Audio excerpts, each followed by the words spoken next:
여러분, 한 가지 질문을 드려볼게요.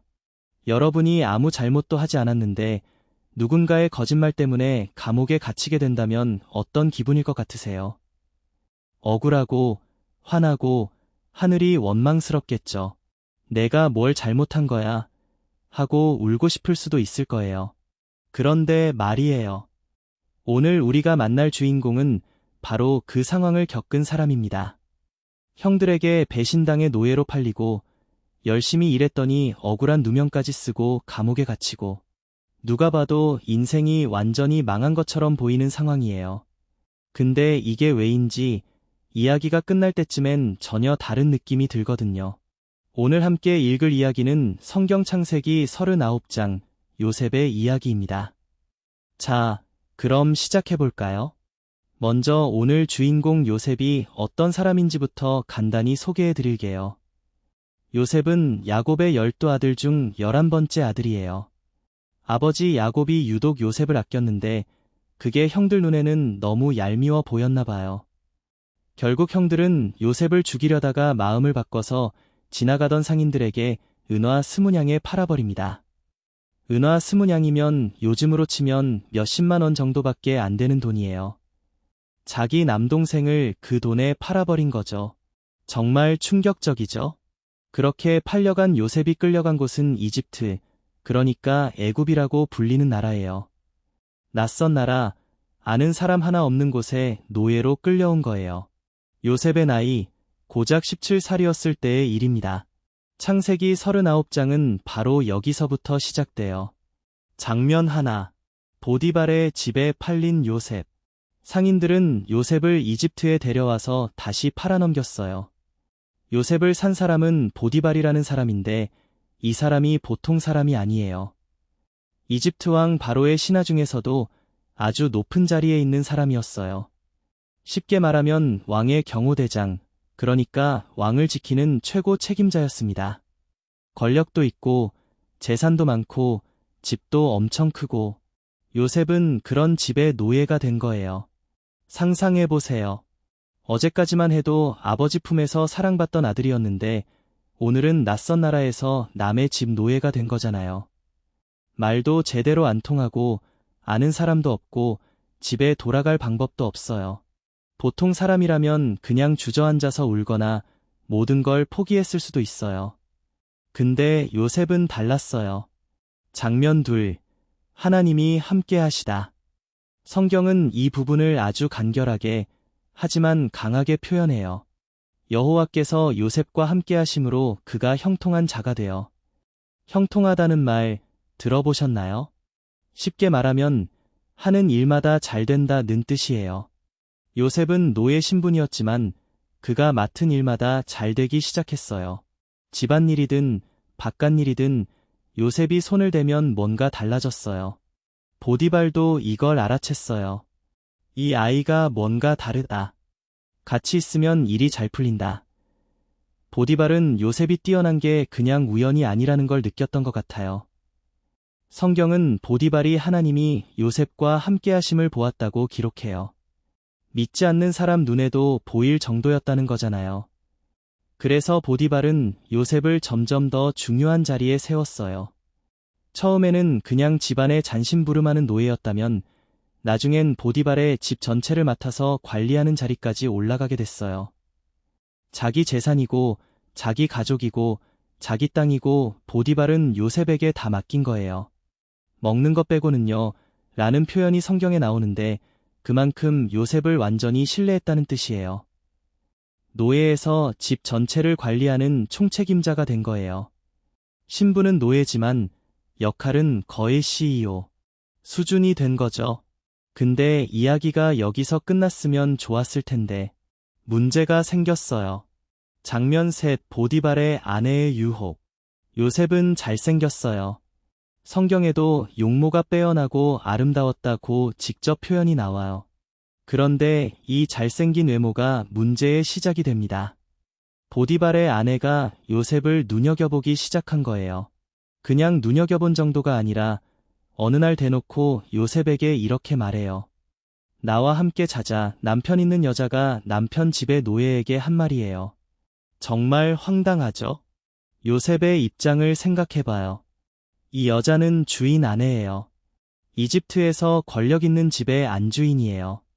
요셉 입장에서는 거절하는 것 자체가 위험한 일일 수도 있어요. 게다가 그냥 한 번 거절하고 끝난 게 아니에요. 성경에 보면 날마다 매일매일 요셉에게 졸랐다고 나와요. 하루 이틀이 아니에요. 꾸준히 끈질기게 유혹했던 거예요. 그러면 요셉은 어떻게 했을까요? 거절했어요. 그것도 아주 분명하게. 요셉이 한 말을 들어보세요. 보세요. 주인님이 집 안에 있는 것을 다 저한테 맡기시고 아무것도 저한테 숨기지 않으세요. 저는 주인님의 신뢰를 받고 있는 사람이에요. 그런 주인님께 어떻게 이런 나쁜 짓을 할 수 있겠어요? 그리고 이건 하나님 앞에서 죄를 짓는 거예요. 저는 못해요. 요셉의 거절에는 두 가지 이유가 있었어요. 하나는 보디발에 대한 유리, 그리고 또 하나는 하나님 앞에서 부끄럽지 않으려는 마음. 단순히 싫어요가 아니라 자기가 왜 거절하는지 분명하게 말한 거예요. 대단하지 않나요? 노예 신분인데 주인집 아내의 요청을 거절한 거예요. 그것도 하루가 아니라 매일매일 같은 거절을 반복한 거예요. 어지간한 사람이면 어쩔 수 없지 하면서 타협할 수도 있었을 텐데. 장면 넷 누명과 억울한 감옥행. 그러던 어느 날 결정적인 사건이 일어나요. 집안에 다른 사람들이 없는 날이었어요.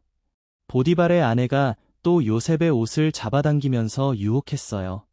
요셉은 옷을 그 자리에 버려두고 밖으로 도망쳤어요. 옷이 잡혔으니까 그냥 놔두고 몸만 피한 거예요. 근데 여기서 보디발의 아내가 완전히 돌변해요. 손에 요셉의 옷을 쥐고 있던 그녀가 집에 있는 다른 사람들을 불러서 이렇게 말한 거예요. 봐, 저 히브리 노예가 나한테 덤볐어. 내가 소리를 지르니까 옷을 버려두고 도망갔잖아. 완전히 거짓말을 한 거예요. 유혹한 사람은 자기인데 오히려 요셉이 자기한테 나쁜 짓을 하려 했다고 뒤집어 씌운 거죠. 보디발이 집에 돌아왔어요. 아내는 같은 거짓말을 또 했어요. 증거물로 요셉의 옷까지 들이밀면서요. 보디발은 노발대발했어요. 화가 머리끝까지 난 거죠. 그리고 요셉을 왕의 죄수들을 가두는 감옥에 집어넣었어요. 요셉 입장에서 생각해보면 정말 너무하죠. 유혹을 거절했더니 오히려 감옥에 간 거잖아요. 잘못한 것도 없는데 선한 선택을 했더니 더 나쁜 상황이 된 거예요. 여러분이라면 이 순간 어떤 생각이 들 것 같으세요? 하나님, 제가 뭘 잘못했나요? 왜 저한테 이런 일이 생기는 거예요? 이런 말이 절로 나올 것 같지 않으세요? 형들한테 팔린 것도 억울한데 이번엔 또 누명까지 쓰고 감옥이라니. 장면 5. 감옥에서도 빛나는 요셉. 근데 여기서 성경이 또 놀라운 말을 해요. 여호와께서 요셉과 함께 하시고 그에게 인자를 더하사. 감옥에서도 하나님은 요셉과 함께 하셨어요. 상황은 더 나빠졌는데 하나님은 떠나지 않으셨어요. 감옥 안에서도 요셉은 달랐어요. 감옥을 관리하는 간수장이 요셉을 눈여겨보게 됐어요. 보디발 때와 똑같은 일이 반복된 거예요. 간수장도 요셉에게 점점 더 많은 일을 맡기기 시작했어요. 그리고 성경은 이렇게 말해요. 간수장은 요셉의 손에 맡긴 것을 다시 살펴보지 아니하였다고. 완전히 믿었다는 거예요. 노예에서 집관리자로, 집관리자에서 감옥죄수로, 감옥죄수에서 감옥관리자로. 요셉의 인생은 계속 위아래를 반복하는 것처럼 보이지만 어디에 있든지 하나님이 함께 하셨고 어디에 있든지 요셉은 빛났어요. 여기서 한 가지 아주 중요한 게 보여요. 요셉이 잘된 건 환경이 좋아서가 아니었어요. 노예라는 최악의 환경에서도 감옥이라는 더 최악의 환경에서도 요셉은 똑같이 성실하고 신실했어요. 그리고 하나님은 그런 요셉 곁에 계속 계셨어요. 자, 이제 오늘 이야기에서 우리가 함께 마음에 담을 수 있는 것들을 이야기해 볼게요. 첫 번째로 하나님이 함께 하신다는 게 뭔지 다시 생각해 보게 돼요. 많은 사람들이 하나님이 함께 하신다는 말을 들으면 그럼 나쁜 일이 안 생기겠네 라고 생각하기 쉬워요. 근데 요셉을 보면 그렇지 않잖아요. 노예로 팔렸고 누명 쓰고 감옥까지 갔어요. 하나님이 함께 하신다는 건 힘든 일이 안 생긴다는 게 아니라 힘든 상황 속에서도 하나님이 곁에 계신다는 거예요. 그리고 결국 그 자리에서 빛이 나도록 해주신다는 거죠. 두 번째로, 유혹 앞에서 요셉의 태도를 볼 수 있어요. 요셉은 그 유혹을 받아들이면 당장은 편했을 수도 있어요. 하지만 그는 사람 앞에서의 체면이 아니라 하나님 앞에서의 양심을 선택했어요. 이건 하나님 앞에서 죄입니다 라고 말한 거예요. 살면서 우리도 비슷한 순간들이 있잖아요. 살짝 타협하면 편한데 그게 옳은 건지 아닌지 알면서도 흔들리는 순간들. 그럴 때 요셉이 어떻게 했는지 기억해두면 좋겠어요. 세 번째로, 억울한 상황에서도 포기하지 않은 요셉의 태도예요. 감옥에 갇혔을 때 요셉이 좌절해서 드러누워 있었다면 이야기가 달라졌겠죠. 그런데 요셉은 감옥에서도 성실하게 자기 자리를 지켰어요. 하나님이 자기를 잊지 않으셨다는 믿음이 있었던 거 아닐까요? 보이지 않아도, 상황이 좋지 않아도 하나님은 여기 계신다는 그 믿음이 요셉을 버티게 했을 거예요. 그리고 마지막으로, 이건 창세기 39장만의 이야기가 아니에요. 요셉의 이야기는 이게 전부가 아니에요. 이 감옥 안에서 요셉은 나중에 훨씬 더 큰 무대로 나가게 되는데요. 그 이야기는 다음 편에서 이어서 만나보실 수 있어요. 지금 이 감옥이 나중에는 요셉이 왕 다음 자리까지 올라가는 출발점이 된다는 걸 생각하면 정말 인생은 어떻게 될지 아무도 모른다는 게 느껴지지 않으신가요? 가장 낮은 곳이 가장 높은 곳으로 가는 통로가 되기도 한다는 것, 그게 요셉의 이야기가 우리한테 들려주는 가장 큰 메시지인 것 같아요. 여러분 주변에도 지금 억울한 상황을 버티고 있는 분이 계신가요? 아니면 지금 여러분 자신이 내가 잘못한 것도 없는데 왜 이렇게 힘든 거지? 하는 마음이 드시는 분이 계신가요? 요셉의 이야기가 그런 분들한테 조금이라도 위로가 됐으면 좋겠어요. 하나님이 함께 하신다는 것, 지금 이 자리가 끝이 아니라는 것, 그리고 어떤 상황에서도 포기하지 않고 성실하.